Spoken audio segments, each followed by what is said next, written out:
Kebakaran hebat hancurkan ruang kerja Bupati Ogan Komering Ulu pada Senin malam. Tidak hanya ruang kerja Bupati, sejumlah ruang kerja protokol juga hangus terbakar.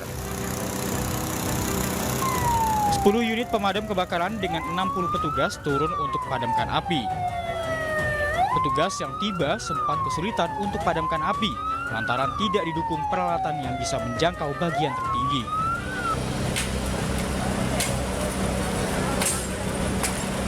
Api baru berhasil dipadamkan 3 jam setelah kejadian.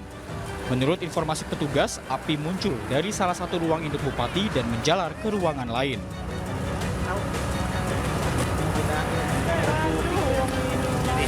Kita sudah berupaya untuk memadamkan api ini, Pak, dengan mengerahkan semua kekuatan kita, mulai dari pos Lubuk Batang, pos Surabaya Raya, Batu Raja Barat, kota. Ada lebih kurang 10 kendaraan yang kita kerahkan saat ini. Itulah upaya-upaya kita dalam rangka kita meredam kebakaran tersebut. Hingga kini penyebab kebakaran belum diketahui pasti. Namun dugaan sementara kebakaran terjadi akibat hubungan arus pendek listrik.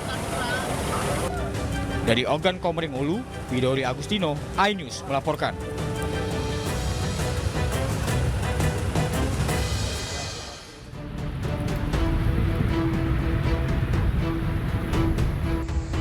Kobaran api membakar bagian kap mesin hingga ruang kemudi mobil mewah di Jalan Raya Darmo, Surabaya, Jawa Timur. Beruntung si pengemudi langsung keluar dari dalam mobil untuk menyelamatkan diri saat api mulai membesar. Petugas pemadam kebakaran yang tiba di lokasi langsung melakukan penyemprotan pada sumber kobaran api. Menurut pengemudi, dirinya mengemudikan mobilnya dari kota Malang dan sesampai di kota Surabaya keluar asap tebal dari dalam kap mobil. Tak berselang lama kobaran api mulai muncul dan membakar mobilnya. Asap tambah lama kok tambah kenceng, terus indikator di stereo mulai muncul, kanan kiri bau asap. Saya lihat ujung kanan kiri keluar, terus kira saya menepi ke sini, pas saya keluar langsung keluar api muncul. Nggak tahu kayak dari kap mesin depan. Kap mesin depan kanan. Petugas pemadam kebakaran berhasil memadamkan kobaran api setelah melakukan penyemprotan air selama 20 menit. Tidak ada korban jiwa maupun luka dalam peristiwa ini. Akibat peristiwa ini, arus lalu lintas di kawasan Jalan Raya Darmo menjadi macet. Dari Surabaya, Jawa Timur, Rahmat Ilyasan, iNews melaporkan.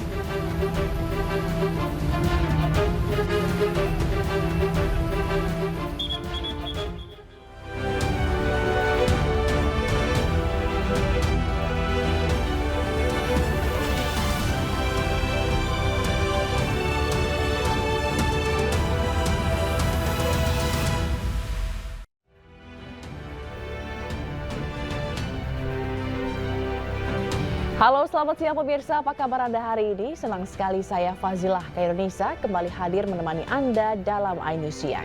Selain 3 berita utama tadi, iNews Siang juga akan menyuguhkan beragam informasi penting lainnya. Dan iNews Siang hari ini kami awali dari informasi mengenai sebuah truk pengangkut tabung gas LPG 3 kg yang terbakar di Jalan Lintas Timur Palembang Betung, Desa Pulau Harapan, Kecamatan Sembawa, Kabupaten Banyuasin.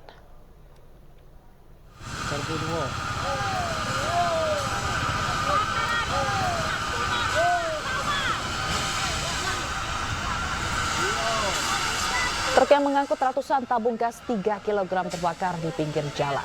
Besarnya kobaran api membuat satu mobil milik warga yang sedang berparkir ikut terbakar. Kebakaran juga membuat 8 sepeda motor rusak ringan.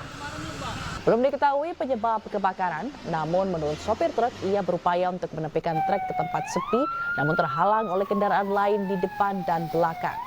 Api pertama kali muncul di bagian belakang kursi sopir. Akibat kebakaran sempat terjadi kemacetan di sekitar lokasi. Peristiwa kebakaran tidak menimbulkan korban jiwa, namun kerugian diperkirakan mencapai 500 juta rupiah.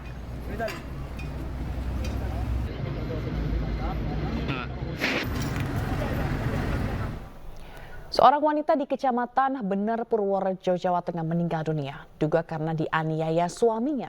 Peristiwa kekerasan dalam rumah tangga itu pun menggegerkan warga setempat.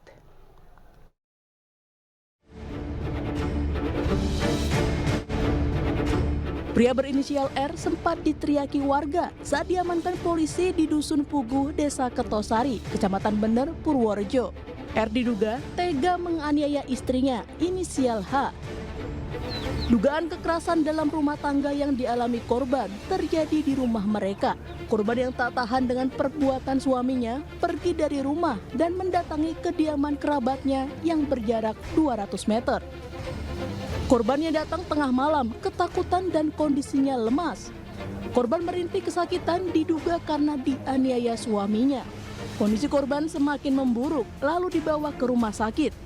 Tak berapa lama di rumah sakit, korban meninggal dunia. Sebenarnya itu masuk itu berangkang. Oh, susah, jalannya susah berarti ya? Dia nangis itu, sakit gitu. Oh, bilang sakit itu ya? Ya, astagfirullahaladzim gitu. Sakit bagian apanya itu? Kayaknya aku gini sama gini. Berembuk musyawarah karena keadaan kayak gini, terus kita sepakat untuk dilarikan atau dibawa ke rumah sakit. Itu sekitar jam 6. Itu jam setengah 8 saya pulang ke rumah. Baru sampai rumah kita ngopi dengan teman-teman, ngobrol-ngobrol. Akhirnya jam 8-an itu ditelepon oleh keluarga yang berada di rumah sakit. Jam 8 itu bahwa Mbak Haryanti sudah meninggal dunia begitu. Korban telah dimakamkan di TPU Watu Belah, Desa Sukowulu, Kecamatan Bener. Sementara kasus ini tengah ditangani Polres Purworejo.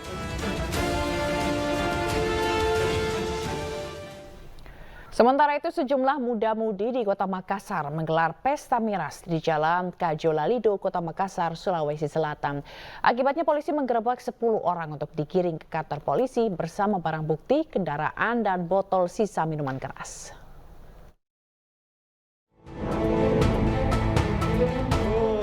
Sejumlah muda-mudi menggelar pesta miras hingga dini hari di Jalan Kajolalido, Kecamatan Ujung Pandang, Kota Makassar, Sulawesi Selatan. Muda-mudi ini bahkan didapati dalam keadaan mabuk berat.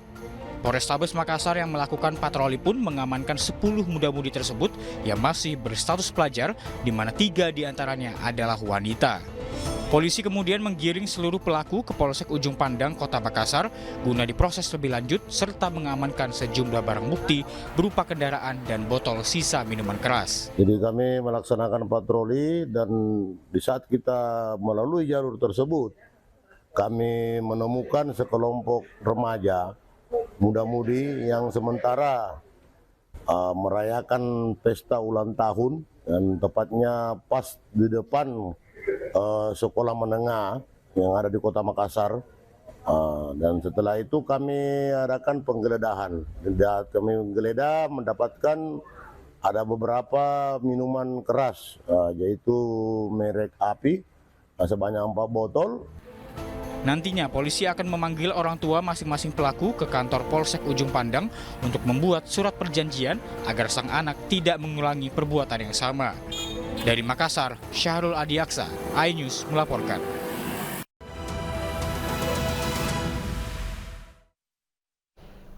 Kembali di iNews Siang, pemirsa, seorang remaja berusia 16 tahun meninggal dunia usai mengikuti latihan pencaksilat di Sragen, Jawa Tengah.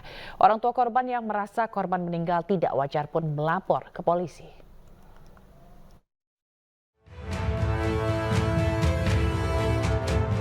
Suwondo dan Suyatmi, orang tua Jais Andika Putra, remaja berusia 16 tahun yang meninggal dunia usai berlatih pencaksilat, masih menyimpan duka mendalam.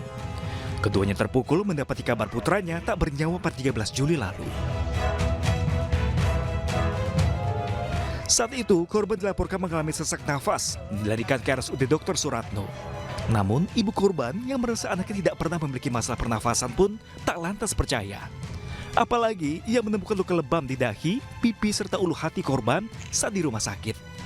Ibu korban lantas meminta jenazah Jais diautopsi dan melaporkan kasus ini ke polisi. Solo dikabari, katanya anak saya latihan sesek, tapi anak saya nggak punya wilayah sesak gitu loh. Tapi kenapa dari rumah sakit kok sudah nggak ada, terus sini kok ada benturan, ada luka-luka gitu loh. Di pelipis? Di bagian sini. Hingga saat ini polisi sudah memeriksa 9 saksi dan menyita sejumlah barang bukti. Satu orang remaja berusia 17 tahun ditetapkan sebagai tersangka. Hasil penyelidikan sementara menunjukkan bahwa peristiwa ini terjadi dalam konteks latihan pencaksilat. Aku bahwa di situ ada kesepakatan untuk melakukan pertarungan antar peserta pelatihan, dan korban juga memang sempat kena pukul dari yang diduga pelaku sekali dan langsung jatuh tersungkur. Dan dari teman-temannya benar juga mengatakan kalau pelaku dan teman-teman lainnya menolong korban membawa ke klinik sampai ke rumah sakit. Rencananya, polisi juga akan memeriksa pimpinan perguruan silat dan orang tua korban untuk penyidikan lebih lanjut.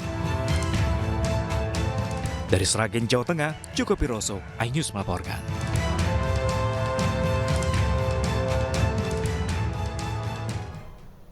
Untuk mengetahui informasi terkini, kita sudah terhubung dengan Kasihumas Polres Sragen, AKP Sigit Sudarsono. Selamat siang, Pak Sigit.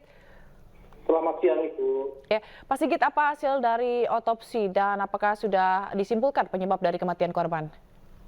Ya, dengan kejadian apa itu tadi, kekerasan terhadap anak yang mengakibatkan meninggal dunia, untuk selanjutnya langkah-langkah dari kepolisian dengan seizin dari keluarga korban telah melakukan otopsi.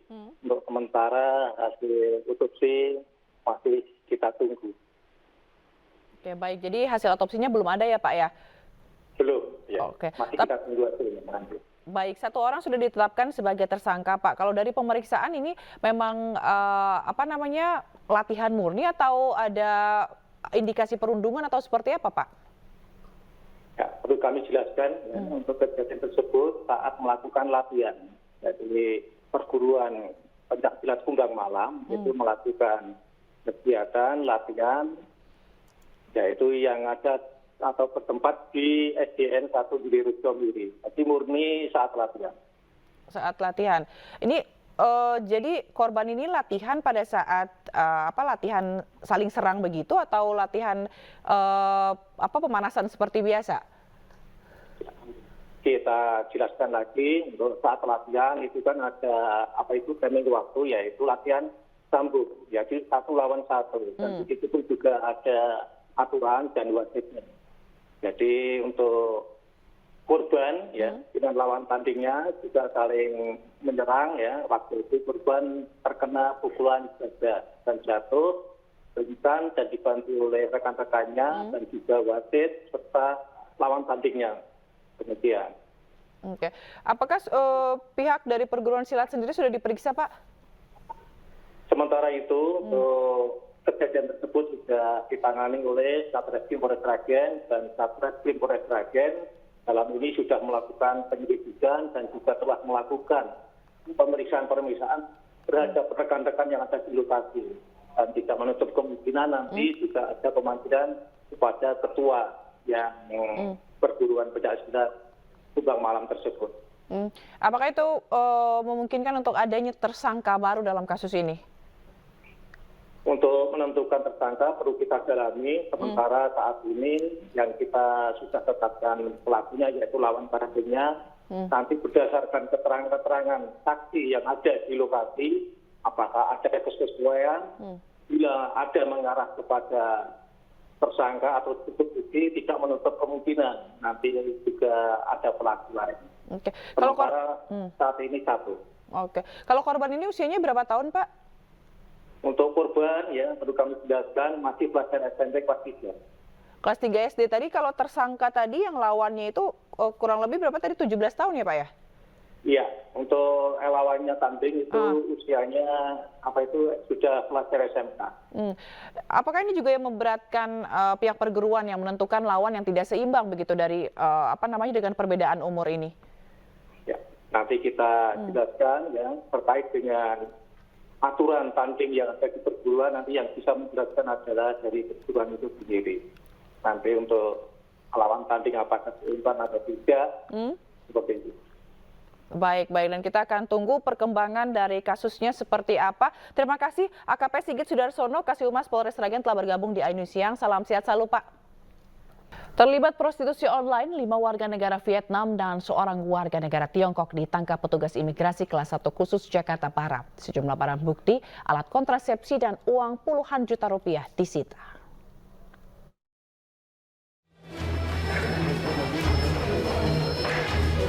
Enam warga negara asing ini ditangkap dari salah satu hotel di kawasan Jakarta Barat usai terlibat prostitusi online oleh petugas imigrasi kelas 1 khusus Jakarta Barat. Mereka terdiri dari 4 wanita warga negara Vietnam dan seorang WNA Tiongkok yang berperan sebagai pekerja seks komersial, serta seorang laki-laki warga negara Vietnam sebagai muncikari. Pengungkapan kasus ini berawal dari informasi masyarakat tentang adanya penyalahgunaan izin tinggal warga negara asing di wilayah Jakarta Barat. Saat diselidiki, didapati ke-6 orang WNA asal Vietnam dan Tiongkok ini terbukti melakukan penyalahgunaan izin tinggal dengan terlibat dalam prostitusi online. Adapun 5 orang wanita warga negara asing dimaksud terdiri dari 4 orang warga negara Vietnam dan 1 orang warga negara Tiongkok. Selain mengamankan ke-6 WNA, petugas imigrasi juga turut mendapati barang bukti berupa alat kontrasepsi, paspor serta uang tunai 50 juta rupiah. Ke-6 warga negara asing ini akan dideportasi sesuai aturan keimigrasian. Dari Jakarta, Miftol Gani Ainis melaporkan. Pemirsa, kelompok kriminal bersenjata kembali berulah dengan membakar bangunan sekolah dasar negeri Okbab di Kabupaten Pegunungan Bintang, Papua Pegunungan. Pasca pembakaran, Satgas Damai Kartens berhasil mengidentifikasi 3 pelaku yang kini dalam pengejaran.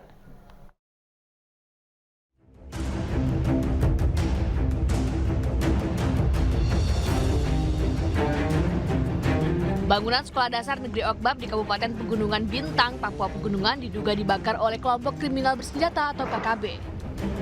Dalam video yang beredar, 3 orang anggota KKB membakar meja dan kursi yang ada di dalam sekolah. Pasca pembakaran, Satgas Damai Kartens berhasil mengidentifikasi pelaku pembakaran. Ketiga pelaku merupakan anggota KKB Kodap 35 Bintang Timur wilayah Kabupaten Pegunungan Bintang. Kini ketiga pelaku dalam pengejaran petugas. Saat ini, kami dari Satgas Operasi Damai Kartens telah mengidentifikasikan beberapa pelakunya dan kami akan segera melakukan upaya-upaya penegakan hukum terhadap KKB yang aktif melakukan gangguan Kamtipmas di Kabupaten Pegunungan Bintang. Untuk mengantisipasi terjadinya tindakan serupa, aparat keamanan kini meningkatkan patroli dan personel di beberapa titik. Dari Jayapura, Papua, Freddy Nuboba, News melaporkan. Sementara itu, polisi menangkap dan menahan 2 penganiaya wartawan saat sidang putusan mantan Menteri Pertanian Syahrul Yassin Limpo.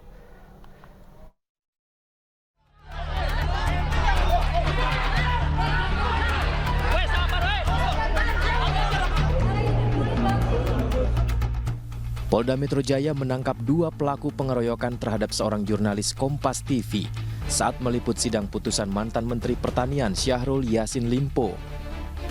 Kedua pelaku, MNM dan S, ditangkap sehari setelah peristiwa pengeroyokan. Usai polisi mendalami rekaman CCTV di Pengadilan Tipikor Jakarta, kini kedua pelaku sudah ditahan. Tadi kami sudah sampaikan pagi hari bahwa perkembangan penanganan kasus dugaan pemukulan terhadap rekan kita yang berprofesi sebagai jurnalis, saudara B, itu sudah dilakukan penahanan terhadap 2 tersangka, ya, sudah kami jelaskan tadi pagi. Perannya masing-masing memukul dan satu lagi memukul serta merusak kamera. Sudah dilakukan penahanan.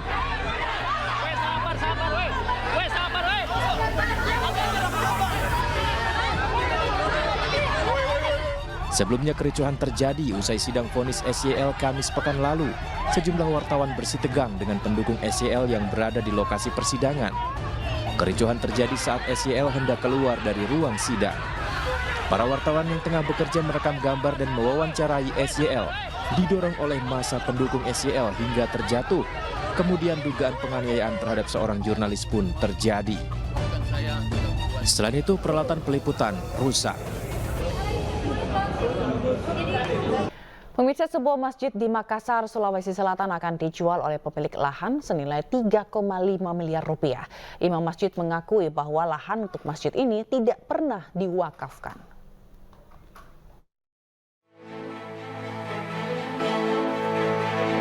Masjid Fatimah Umar di kawasan Komplek BTN Makio Baji, Kelurahan Bangkala, Kota Makassar, Sulawesi Selatan, dipasangi spanduk dengan tulisan dijual oleh pemilik lahan. Spanduk ini juga dilengkapi dengan 2 nomor sertifikat lahan.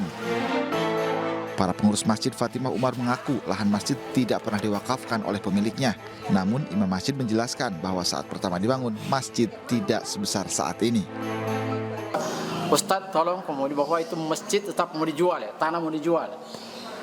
Ya, mau dijual dengan harga yang di belakang tanah kosongnya itu dijual 1,5 ya. Tapi kalau mau semua ini 3, dia kasih 3,5 ya. Yang di luar yang di belakang itu ya. Kira-kira seperti dulu. Bahasanya seperti itu ya. Berarti sudah 2 kali mau dijual Pak di. Nah, ya, ini memang ternyata sudah lama ya. Seperti itu. Masjid Fatimah Umar dibangun sekitar tahun 1990 oleh Hilda Rahman selaku pemilik lahan. Masyarakat bergotong royong untuk membebaskan masjid seperti saat ini. Dari Makassar, Sulawesi Selatan, Yoel Yusfin, iNews melaporkan.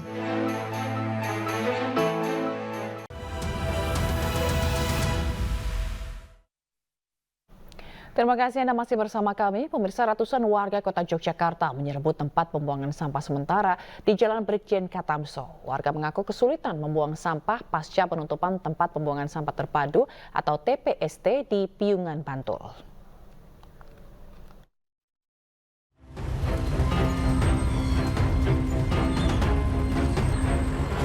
Inilah suasana saat ratusan warga menyerbu salah satu tempat pembuangan sampah sementara depo sampah di Jalan Brigjen Katamso, Kota Yogyakarta Minggu pagi. Warga ramai-ramai mendatangi depo untuk membuang sampah dengan cara dilempar karena waktu yang dibatasi.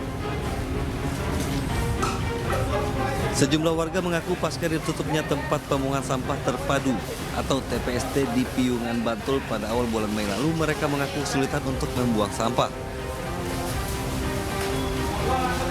Selain itu, sulitnya membuang sampah juga berdampak pada maraknya pembuangan sampah secara sembarangan di pinggir jalan.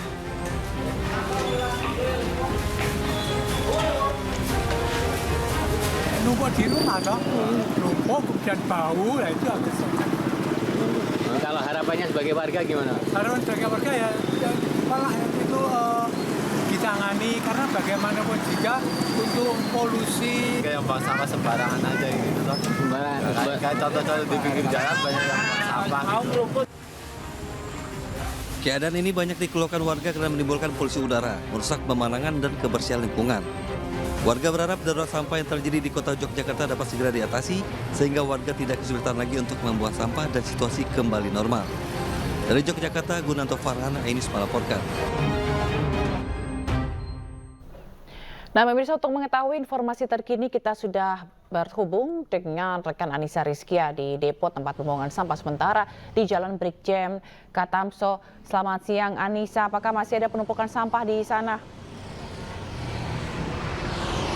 Ya, Zila dan juga pemirsa, saat ini kalau dilihat dari pantauan begitu ya, depo yang ada di Jalan Brigjen Katamso begitu nampak lengang begitu, yang mana memang jadwal layanan TPS atau depo di Brigjen Katamso ini dibatasi begitu mulai pukul 8 pagi tadi hingga pukul 9 pagi saja, karena ini merupakan imbas dari penutupan dari TPST Piungan sejak bulan Mei lalu. Yang kita tahu bahwa saat ini Jogja darurat sampah masih terjadi, di mana penumpukan sampah masih terlihat di beberapa sudut-sudut kota Yogyakarta. Selain itu juga bau menyengat, pemandangan tak sedap juga terlihat begitu.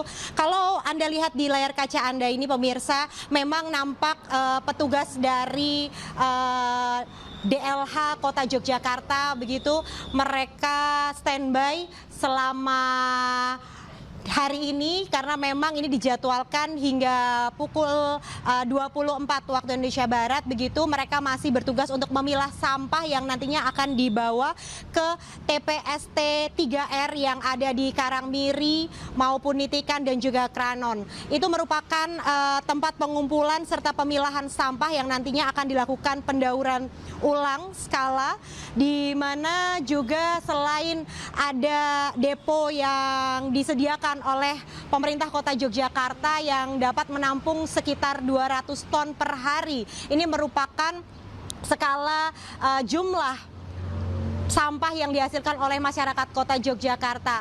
Dan hingga saat ini menurut laporan dari sejumlah petugas begitu ya, dari TPST 3R yang didirikan oleh pemerintah Kota Yogyakarta mampu memilah atau mendaur ulang sampah sekitar 120 ton per hari. Itu artinya masih ada sisa sampah yang belum berhasil diolah kembali. Saya akan ajak Anda pemirsa, ini contoh pemilahan yang dilakukan oleh petugas di sini. Mulai dari sampah rumah tangga, ini dipilah, kemudian sampah makanan, kemudian sampah organik dan juga anorganik, kemudian nantinya akan dibawa menuju ke TPST 3R yang merupakan tempat pemilahan dan juga pendauran ulang. Tentunya ini merupakan langkah yang dilakukan oleh pemerintah Kota Yogyakarta menghadapi persoalan sampah yang tak kunjung usai di Kota Yogyakarta sendiri. Nah, selain ada pemilahan sampah yang dilakukan secara masif begitu ya oleh petugas dari DLH Kota Yogyakarta, masyarakat kini juga dihimbau untuk memilah sampah secara mandiri dan juga diberikan jadwal begitu. Dari mulai hari Senin hingga hari Minggu secara bergantian begitu masyarakat dihimbau untuk mengumpulkan sampah sesuai dengan jadwal yang ditentukan. Misalnya di hari ini begitu ya, ini merupakan jadwal sampah anorganik. Itu artinya sampah anorganik saja yang diterima di tempat pembuangan sampah atau di depo Jalan Brigjen Katamso ini. Untuk sampah organik maupun sampah lainnya begitu untuk bisa dipilah, dibawa pulang kembali dan nantinya jika sudah siap dipisahkan begitu bisa dibawa kembali ke sini dan nantinya akan dibantu oleh tim petugas dari DLH Kota Yogyakarta dilakukan menuju ke tempat pembuangan akhir yakni di TPS 3R yang sudah disediakan oleh Pemkot Kota Yogyakarta. Dan kalau dilihat begitu ya, memang ini jumlah sampah yang tiap harinya begitu dibuang di sini cukup banyak, Zila dan juga pemirsa, yang memang daya tampung di depo ini pun juga saya bisa katakan biasanya ini di pagi hari cukup membuat sangat-sangat membuat masyarakat tidak nyaman karena memang biasanya bisa sampai di pinggiran jalan hingga di sudut-sudut Kota Yogyakarta pun juga mengalami penumpukan sampah begitu, Zila. Demikian Zila, saya kembalikan kepada Anda di studio. Baik, terima kasih Anissa atas laporan Anda. Semoga nanti ada solusi yang lebih tepat begitu yang dilakukan oleh pemerintah Yogyakarta. Selamat bertugas kembali, sampai jumpa. Kita ke informasi lainnya, pemirsa. Saka Tatal, mantan terpidana kasus pembunuhan Vina dan Eki yang telah bebas, mendapat hadiah sepeda motor dari pendukungnya.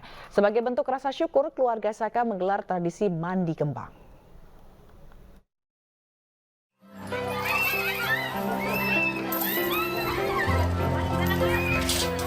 Beginilah puluhan ibu dan anak yang berebut uang receh yang digelar di rumah Saka Tatal di Cirebon, Jawa Barat. Tak hanya membagikan uang receh, keluarga Saka Tatal juga memandikan satu buah sepeda motor dengan air kembang. Ternyata itu adalah tradisi yang dilakukan oleh Saka Tatal dan keluarga sebagai ungkapan rasa syukur setelah Saka Tatal mendapatkan hadiah sepeda motor dari pendukungnya, seorang pengusaha buah durian yang mengikuti kasusnya. Seorang pengusaha buah durian yang juga dikenal dengan Ratu Durian Tasik turut prihatin dengan dugaan salah tangkap yang dialami Saka Tatal dalam kasus Vina dan Eki. Pengusaha tersebut mengaku mengikuti kasusnya melalui media sosial. Saka Tatal sendiri tak menyangka ada yang peduli dan percaya setelah berbagai tuduhan dan penahanan yang dialaminya. Senang, awalnya juga saya gak nyangka bakal ada kejutan kayak gini, nggak tahu sebenarnya. Jadi Saka tuh bersyukur banget ada yang peduli sama Saka. Kalau Saka pribadi ya digunain yang lebih baik, dijaga yang lebih baik lagi, buat kerja aja.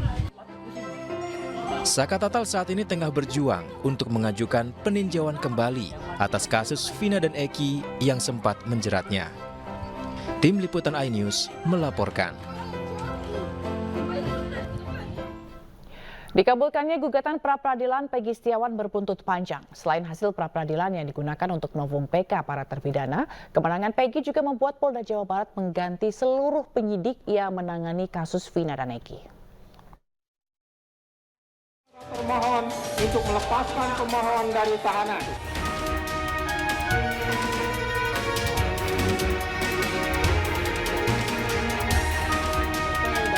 Kemenangan Peggy Setiawan, mantan tersangka kasus pembunuhan Vina Eki di sidang pra-peradilan berbuntut panjang.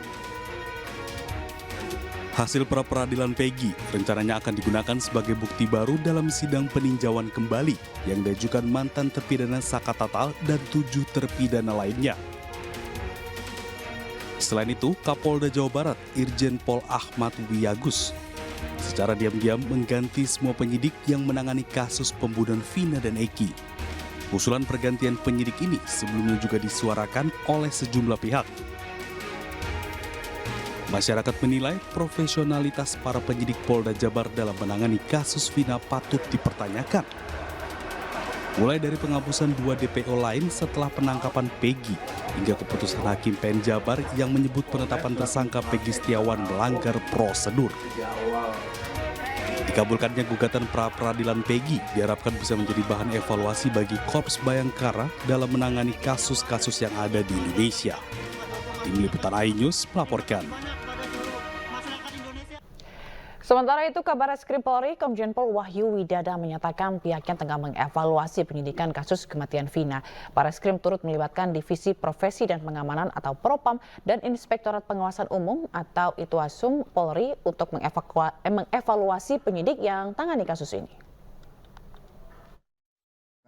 Proses sedang berjalan, kita juga tidak bekerja sendirian dengan teman-teman dari Propam, dengan Itwasum, akan bekerja sama untuk melihat ini semua. Nanti hasilnya, ya, sekarang sedang dalam proses. Ya. Tentu semua dalam proses evaluasi, kita tidak bisa menyampaikan, memaksakan seseorang untuk menjadi tersangka, kan tidak mungkin seperti itu. Semua nanti akan dilaksanakan sesuai dengan alat bukti yang kita temukan. Saksi kunci dalam kasus pembunuhan Vina dan Eki menghilang. Aep dan Dede yang disebut-sebut sebagai saksi kunci pun telah dilaporkan keluarga terpidana atas laporan palsu.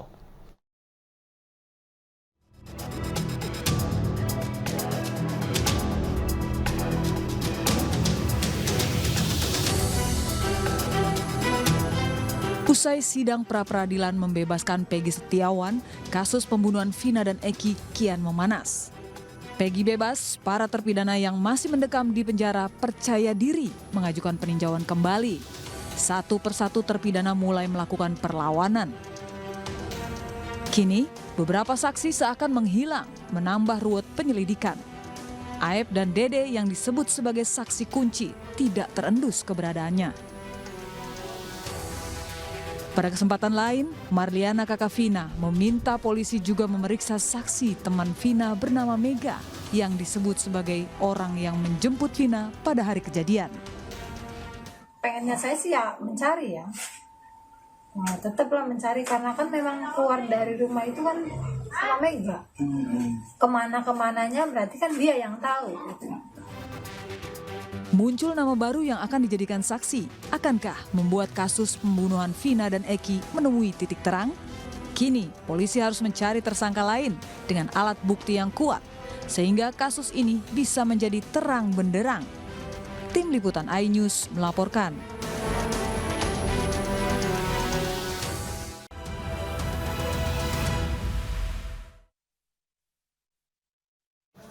Masih bersama kami di iNews Siang, pemirsa, bersama saya Anggi Pasaribu. Tahun ajaran baru tidak semua sekolah mendapat siswa baru. Di Ponorogo, Jawa Timur contohnya. Ada sekolah dasar negeri yang tidak mendapat siswa baru dan akibatnya kelas pun kosong, tidak ada aktivitas.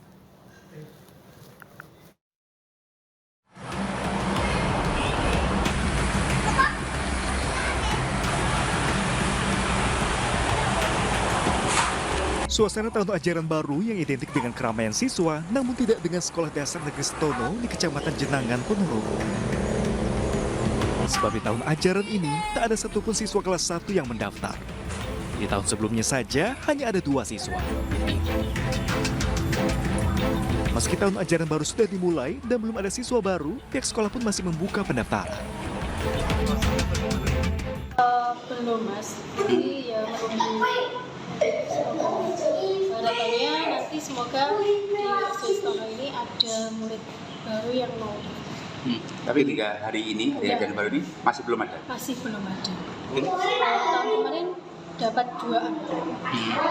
Terus tahun ini masih belum ada? Tahun ini masih belum ada. Tapi pendaftaran sekolah tetap dibuka ini sama. Sepi peminat juga dialami Sekolah Dasar Negeri di Mandailing Natal, Sumatera Utara yang hanya kebagian 6 siswa baru di kelas 1. Minimnya siswa lantaran kalah saing dengan sekolah lain. Padahal sekolah ini dahulu merupakan sekolah favorit dan salah satu yang tertua di Mandailing Natal. Berapa orang lah nih jumlah kawannya ini? Berapa? 5 orang. Oh, 5 orang ya di kelas ini ya, jumlah kawannya ya. Itu gimana itu? Seru nggak? Enak nggak kalau cuma sedikit? Maunya Pipa gimana nih? Rame-rame nggak sekolah ini? Rame. Maunya rame ya? Berbagai upaya juga telah dilakukan sekolah, seperti mendatangi para orang tua dengan memberikan seragam dan perlengkapan sekolah gratis. Upaya kita untuk meningkatkan sekolah ini udahlah, misalnya udah maksimal. Contohnya untuk kelas 1 kami berikan baju seragam gratis. Ini tempoh hari kami suruh para guru-guru di sini untuk menemui orang tua siswa. Tapi nyatanya begitulah Pak, masih sedikit yang mendaftar ke sini. Sedikit ya Bu.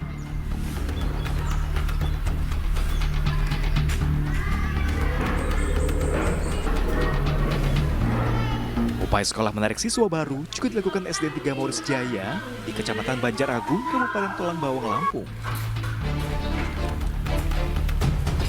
Sejumlah upaya seperti memberikan seragam hingga jaringan internet gratis juga tidak berhasil menarik minat warga.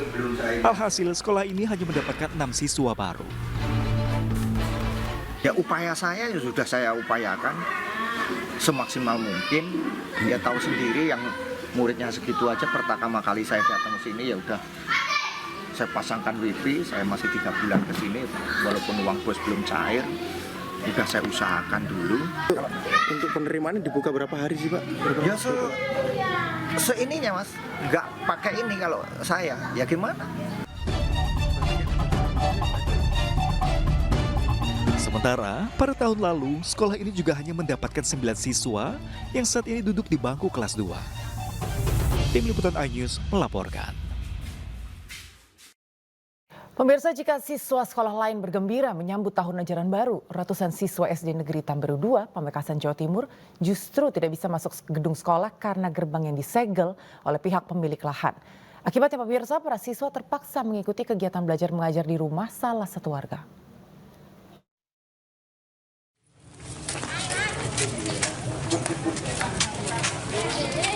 Ratusan siswa SD Negeri Tamberu 2, Pamekasan, Jawa Timur terpaksa bersekolah di rumah warga karena gerbang sekolah ditutup dan disegel.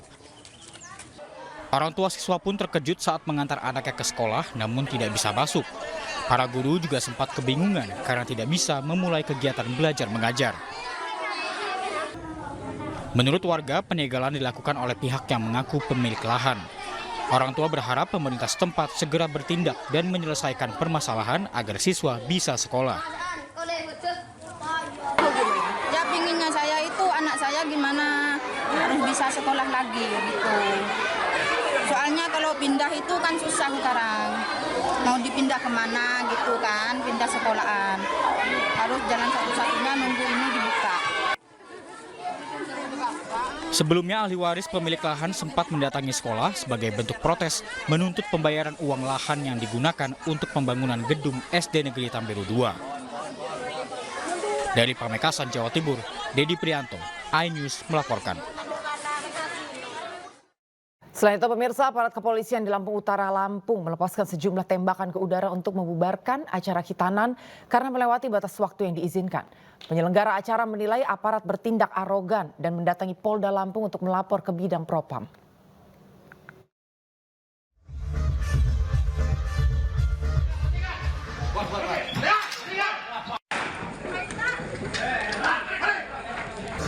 Sebuah video amatir merekam aksi pembubaran acara sunatan di Kota Bumi, Kota Lampung Utara, Lampung. Aparat kepolisian tampak melepaskan sejumlah tembakan ke udara untuk menghentikan musik organ tunggal yang sedang berlangsung. Pihak keluarga dan penyelenggara acara pun terkejut dengan kedatangan polisi. Menurut penyelenggara, pihaknya telah mendapat izin keramaian dari polsek setempat. Penyelenggara juga menyayangkan sikap polisi yang menggunakan senjata saat membubarkan acara. Aksi pembubaran pun berbuntut panjang. Penyelenggara acara mendatangi bidang propam Polda Lampung untuk melaporkan Kapolsek Kota Bumi Kota dan sejumlah personel kepolisian. Penyelenggara juga memprotes aksi polisi yang menyita 2 unit organ tunggal. Sekitar jam setengah 10 malam, tiba-tiba datang tanpa ada himbauan, tanpa ada perbuatan persuasif dari Kapolsek, datang langsung nembak. Datang, naik ke panggung langsung nembak. Langsung udara, ngamuk-ngamuk, marah-marah di situ. Kemudian kan keluarga kaget, ada apa? Nah, kemudian keluarga klien saya mencoba untuk konfirmasi ada apa. Kapolseknya malah bertindak lebih arogan dengan mencekik leher keluarga klien saya sambil berjalan. Sebaliknya menurut polisi, pembubaran dilakukan karena telah melebihi waktu yang ditentukan. Berdasarkan surat edaran yang telah disepakati oleh Forum Komunikasi Pimpinan Daerah Kabupaten Lampung Utara, hiburan organ tunggal dibatasi hingga pukul 5 sore. Namun penyelenggara masih menggelar acara hingga pukul 10 malam. Sementara aparat yang terlibat pembubaran telah diperiksa Bid Propam Polda Lampung. Berdasarkan SE Kabupaten Lampung Utara, kegiatan keramaian ini hanya sampai pukul 17. Namun demikian, kadang kepolisian masih memberikan toleransi sampai dengan pukul 18.00. Namun demikian, masyarakat ini tidak mematuhi perda tersebut. Sebelumnya, aparat juga sempat menahan 4 pemain organ tunggal, namun kini telah dipulangkan ke rumah. Dari Bandar Lampung, Andres Afandi, iNews melaporkan.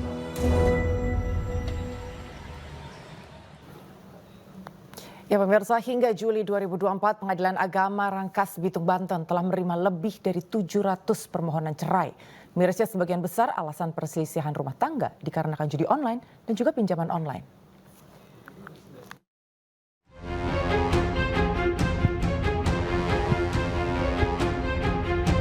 Angka perceraian di wilayah Rangkas Bitung Lebak Banten masih cukup tinggi. Hingga Juli 2024, Pengadilan Agama kelas 1B Rangkas Bitung telah menerima sebanyak 722 pengajuan cerai, baik gugatan cerai oleh istri maupun cerak talai oleh suami. Mirisnya, sebagian besar perceraian disebabkan perselisihan akibat judi online dan juga pinjaman online atau pinjol. Awalnya ya, kalau terkait dengan penyebab itu memang dari perselisihan. Setelah kita dalami lagi dalam persidangan, itu ternyata penyebabnya karena judi online. Ya, karena judi online kalah, mungkin nggak ada modal, akhirnya lari ke pinjol. Gitu. Ada yang begitu. Gitu. Jadi antara pinjol dan judi online sepertinya ya saling terkait juga. Pihak Pengadilan Agama berharap semakin banyak penyuluhan hukum kepada warga agar tidak ada lagi yang terjerat judi online serta pinjol. Dari Lebak, Banten, Iskandar Nasution, iNews melaporkan. Ya, dan pemirsa, foto 5 warga NU berkunjung ke Israel dan bertemu Presiden Isaac Herzog menuai kecaman. Kecaman datang dari banyak pihak karena kunjungan tersebut dinilai menyakiti hati umat Islam dan melanggar konstitusi.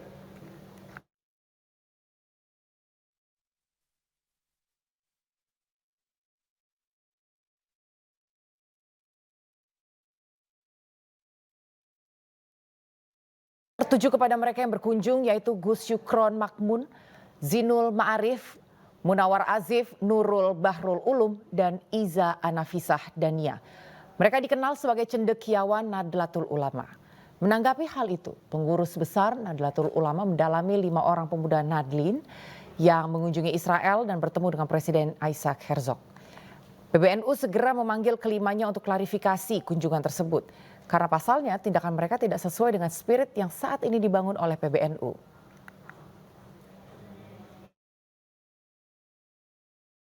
Teman-teman ini tidak sejalan dengan spirit dan tindakan yang sedang dibangun oleh PBNU.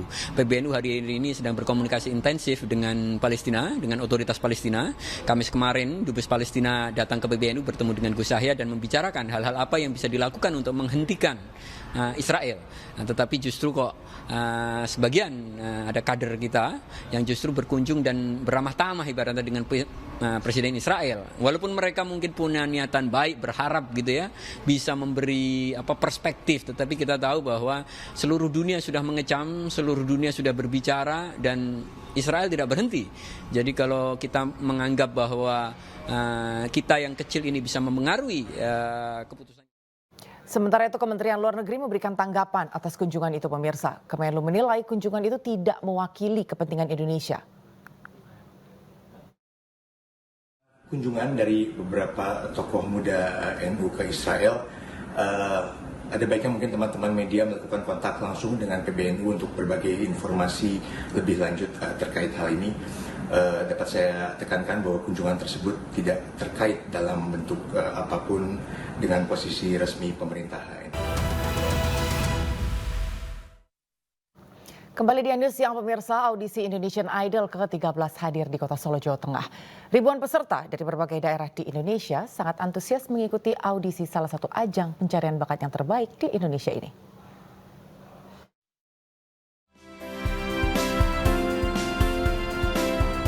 Berbagai cara dilakukan para peserta audisi Indonesian Idol ini untuk menarik perhatian para juri. Seperti yang dilakukan Adam, peserta dari Purwokerto, yang memiliki cara unik yaitu dengan menggunakan penutup kardus. Melalui cara unik ini, Adam bersama ribuan peserta audisi lainnya menunjukkan bakatnya di bidang tarik suara agar lolos ke tahap selanjutnya. Mas, kenapa kok memakai kotak? Nggak pede atau gimana? Nggak ada alasan sih, pede-pede aja, cuman nggak ganteng loh mas. Persiapannya ikut Indonesian Idol ini seperti apa? Ya, latihan vokal biasa aja mas, latihan vokal biasa sama belajar ekspresi diri lah. Pastinya aku memilih lagu yang tepat buat aku audition, terus aku juga pilih-pilih baju, outfit yang kira-kira bisa mencuri perhatian dari para judges. Solo menjadi kota keempat digelarnya audisi Indonesian Idol ke-13 yang diikuti ribuan peserta dari berbagai daerah di Indonesia. Jadi antusiasnya besar sekali untuk kota Solo dan kita juga dibantu juga sama pemerintah daerah sekitar sini. Jadinya kita dapat tempat sini juga dan ini antusiasnya besar sekali. Untuk syaratnya untuk ikut audisi adalah umur 16-27 tahun. Itu udah pasti, yang pasti adalah siap, percaya diri, lagu dan semua penampilannya sudah siap ready. Para peserta yang lolos audisi nantinya akan berangkat ke Jakarta untuk mengikuti tahap seleksi lanjutan sebelum memasuki babak spektakuler. Dari Solo, Januardi Setiadi, iNews melaporkan. Pemirsa, sebagai makanan yang manis dan lembut, puding memang jadi pilihan kuliner untuk disantap kapan saja. Dan di Denpasar, Bali, maksud kami ada sebuah kafe yang menciptakan puding ini dengan aneka karakter lucu dan jadi favorit anak-anak. Dan informasi ini juga pemirsa sekaligus menutup sudah iNews Siang hari ini. Mewakili seluruh kerabat kerja yang bertugas, saya Anggi Pasaribu pamit undur diri. Selamat siang, selamat beraktivitas. Sampai jumpa.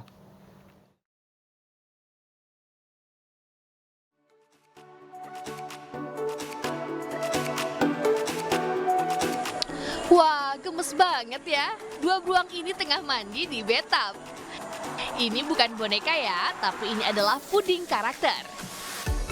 Lihat nih, dua beruang yang seolah tengah mandi dalam bathtub dan pancuran air shower ini ternyata bisa dinikmati alias bisa dimakan. Penggemarnya pun kebanyakan anak-anak karena bentuknya seperti mainan. Selain puding Bear Bedtime, di kafe yang berada di kawasan Buana Raya Denpasar, Bali ini juga menawarkan berbagai kreasi puding dengan karakter lucu dan menggemaskan lainnya. Seperti beruang yang tengah tidur ini, gemas ya, jadi sayang buat dimakan. Tidak hanya itu, masih banyak lagi puding karakter lucu lainnya yang dibuat dan dijual di sini. Maka tak heran jika penjualan puding karakter ini pun terbilang laris. Bahkan rata-rata dalam sehari sebanyak 300 item puding laku terjual. Ini unik kayak buah-buahan itu, kayak boneka, itu saya lihat bagus. Menurut aku dengan harga segitu, dengan bentuk yang lucu gini sih worth it sih menurut aku. Harga puding ini dijual bervariasi mulai dari Rp6.000 untuk satu cup kecil hingga Rp450.000.